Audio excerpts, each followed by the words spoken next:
He used the phrase a few weeks ago, from the backyard to Under Armour.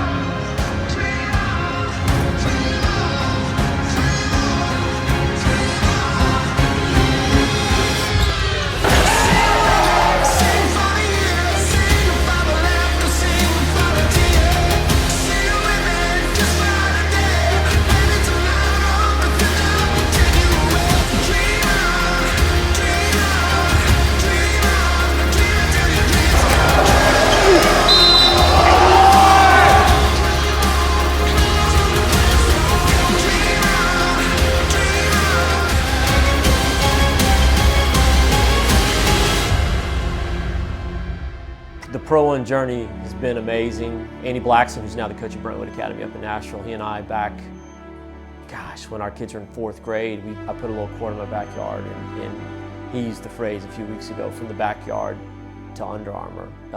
It's been an interesting journey, but it really resonated because what started as just teaching kids how to dribble and pass and shoot as a little fun aside as I was an NBA agent has now led to a complete change of lanes, and that little project of teaching to now have the opportunity to play on the Under Armour Association 2024 after now since 2019 being part of the Rise. It's been an incredible 7-year journey and one that has been, well, I guess really longer if you take back a little, but in terms of being the basketball club, what a journey it's been.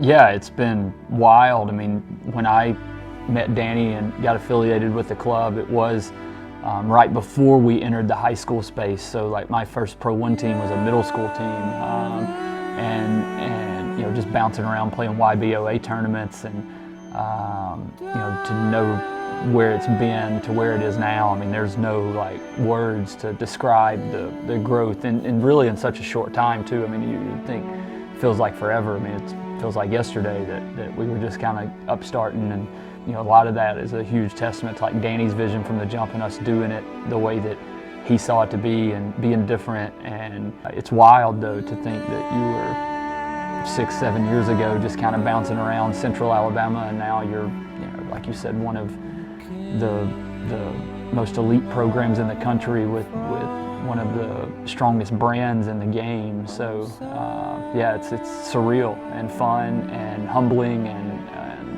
just wild.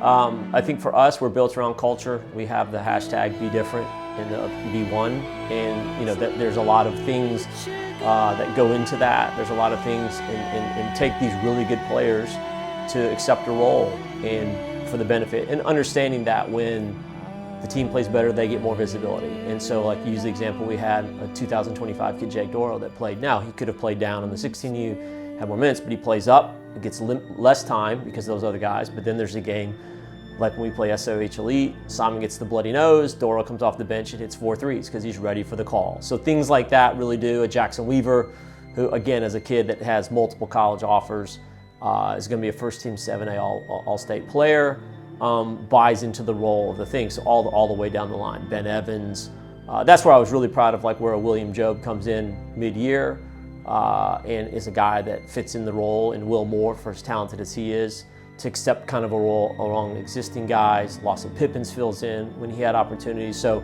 I think that's the culture of what Pro 1 has always been. And so it's, you know, it's what's the name on the chest, not on the back.